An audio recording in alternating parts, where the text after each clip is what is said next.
Grand reset égale avènement de la monnaie numérique. Écoute, c'est pas aussi simple que ça. Pourquoi?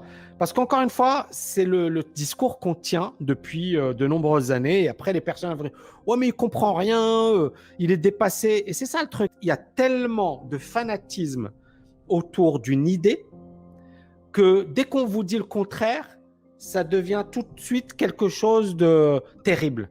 Non, il faut juste être ouvert, c'est-à-dire ouvert à tout. C'est la règle numéro 1 sur les marchés financiers. Tu veux survivre? N'aie pas de certitude. Élimine tes certitudes. Et dis-toi, tout est possible. Tu commences par ça. Tu commences par le principe. Principe numéro 1 sur les marchés financiers. Si tu veux durer, tu comprends que tout est possible. C'est-à-dire qu'il n'y a pas de certitude. Si tu es braqué sur un scénario, qu'est-ce qui va se passer? Eh bien, tu vas te ruiner. Rappelez-vous, ça fait des années et des années que des experts nous expliquent que l'or va exploser, que c'est le moment d'acheter l'or, qu'il faut vendre les indices. Ça fait 10 ans qu'ils nous l'expliquent. D'accord? 10 ans que certaines personnes nous expliquent que l'or va monter. D'accord? Et ces personnes, voilà, depuis 2013, 2014, 2015, 2016, 2010. Et en fait, ils te disaient, il faut vendre les indices, vendre les... Là, quand l'or est monté, mais moi, j'en ai parlé à mes étudiants, je leur ai dit, c'est super. L'année dernière, mais je ne l'ai pas dit ici, je ne l'ai pas dit là, je ne l'ai pas dit là. Au contraire, je disais non, il faut rester en dehors de l'or. Mais là, j'ai dit, ça valait le coup. Et donc, beaucoup de gens, entre 2013 et 2019, c'est-à-dire 6 ans, beaucoup de gens, ils ont vendu les actions, ils n'ont pas acheté d'actions et ils étaient que sur l'or. Et à un certain moment, beaucoup de ces personnes ont abandonné. Elles se sont dit, punaise, c'est nul. Elles ont abandonné. Et ensuite, elles ont vu l'or monter, elles se sont dit, merde, j'étais dans l'or. Oui, mais tu étais dans l'or pendant 6 ans et l'or ne faisait rien. Donc, l'investissement, le trading, les marchés financiers, c'est passionnant. J'adore ça.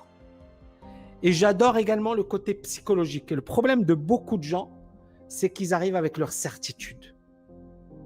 Le nombre de fois où je me suis fait insulter là, sur l'or. Pendant 5 ans, je me suis fait insulter. Genre, je comprenais rien, etc., etc., etc. Sauf que moi, je parlais d'une bulle sur l'or. D'accord? Je me suis fait insulter ici.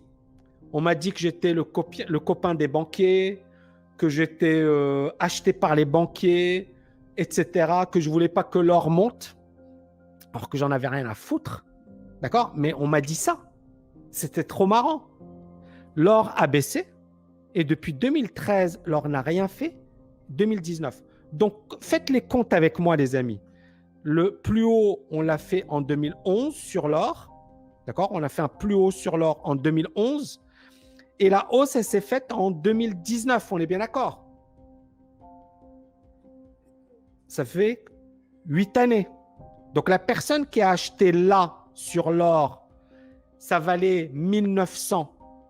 Elle a récupéré son fric quand? Elle a récupéré son fric ici, en 2020. C'est-à-dire qu'elle s'est retrouvée avec une performance de 0% en 2020. Est-ce que vous comprenez ou pas? Celui qui a acheté en 2016-2017, c'est super. Mais crois-moi, Nicolas, le gros, il a acheté par là. Et c'est vrai que les champions du monde, tu en as plein, Nicolas. Hein. Sur YouTube, les mecs, ils te disent, j'ai acheté là, moi. J'ai acheté là. Ouais, bah super. Le gros, il a acheté là. Le gros, il a acheté là. Et je te dis, je me suis fait insulter comme pas possible. Mais en fait, je m'en fiche. Mais ces gens-là, ils avaient des certitudes. Et ces gens-là qui ont acheté là, je te dis, probablement, il y en a qui ont vendu par là. Il y en a qui ont vendu en 2016-2017.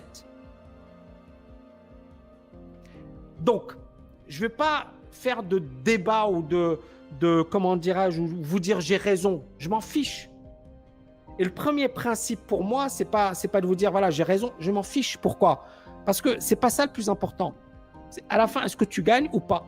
À la fin, est-ce que tu t'en sors ou pas? Est-ce que tu as une bonne stratégie ou pas? Est-ce que tu as une vision long terme ou pas?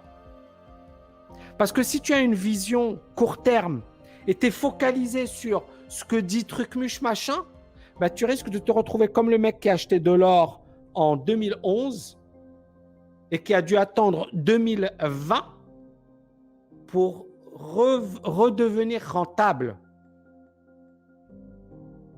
Et pendant 10 ans, et ce mec, il a de la chance.